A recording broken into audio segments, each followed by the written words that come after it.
লঙ্কা দিয়ে তো মেখেছো? হ্যাঁ, মাছ ভাজা দিয়ে খাচ্ছি। আর কি দেবো? শসা আছে, এগুলো আলু ভাজা।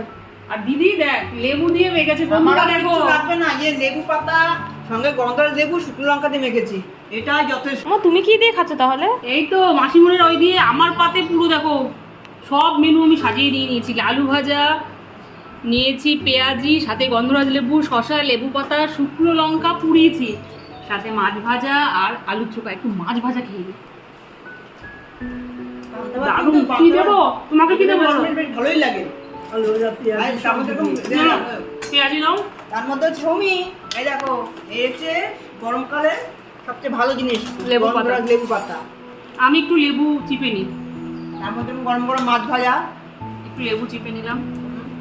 আর কি দেবো? মাছ ভাজা দিয়ে খাচ্ছি। আর কি দেবো? আমার আর কিছু আলু লাগবে ভাজা। না। ও এই দিই। বন্ধুরা, ওইদিকে আমার মেয়ে কিন্তু পান্তা ভাত খাবে না, তার জন্য আছে গরম ভাত, আছে টকের ডাল, পেঁয়াজি, আলুর চোখা। সে কিন্তু পান্তা ভাত খায় না।